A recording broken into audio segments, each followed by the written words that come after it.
Hey, I'm Tim. I'm a sophomore, University of Illinois, in electrical engineering.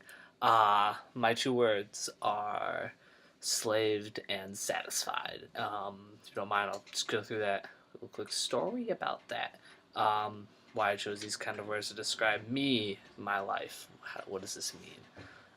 What does this mean is that slaved. I was like throughout junior high and first half of high school, I would say I was a slave to my own self, slave to my desires, which is like I was looking out into the world and seeing how I could fulfill me, not seeing how I could help or do anything of these positive things. How can I get me? I was a slave to what I wanted. I would do things.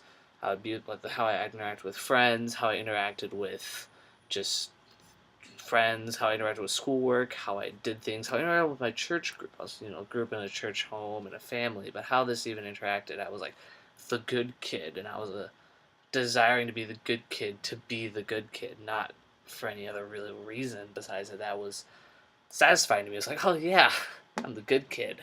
I like being the good kid. That's cool, and it was like I would do these things, but not because of anything else besides that I would make me feel good. It satisfied me is what it would do. I was a slave to like trying to make myself feel good. I was a slave to myself, my own desires.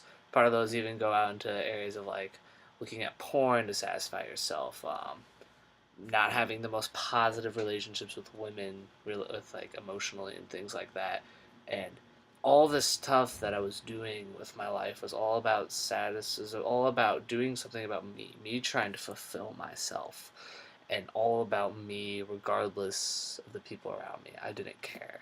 I mean, people would think I cared, but that was my thought, was if you cared, if you thought that I was being nice to you, I was winning because that's what I wanted. It was bad. I think it was bad. And then I met this guy, this cool guy. His name was Jesus. And Jesus came and he said, Tim, you suck. A lot of things you're doing are wrong. You're trying to fulfill yourself. And I could tell it wasn't working. I mean, I'd go throughout my days like, well, who cares? Why does this stuff matter? And then it came to the point where I was like, oh, cool, Jesus. That's cool. He said, Tim, I will satisfy you. I am your everything. I am your ultimate. And I can show you the way. And it was cool to see how my life started to change and less about me. Even the good things I did weren't about me anymore, but they became about, hey, just a guy named Jesus is important to me, and that's why I can do these things. Why is Jesus important to me? That's really cool, and I wish to share that with you if you have a couple more minutes, seconds. Don't know why I said that. Jesus came so we could have life eternal with God, and so I can be like, hey, I suck. My life is awful. I can't do this on my own. I can't satisfy myself. I can't do anything. I'm an awful person. And God said, I don't care really. I love you enough to have my son die for you so you can be with me.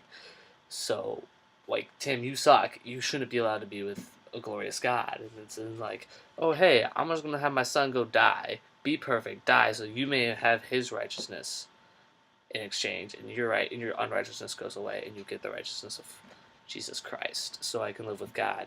And that idea of living with God, the idea of having this righteousness exchange is fantastic, and it just changed my life, and that's what my words are.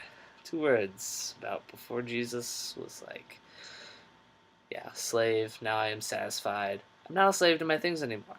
I get to be Tim, have a huge beard, and be Tim. Like, I get to do things that are like, here's what Tim gets to do because Jesus sets him free to do things. It's freeing. It's cool. I'm satisfied in Christ. Those are my words. That's my story. Kind of quick. Deuces.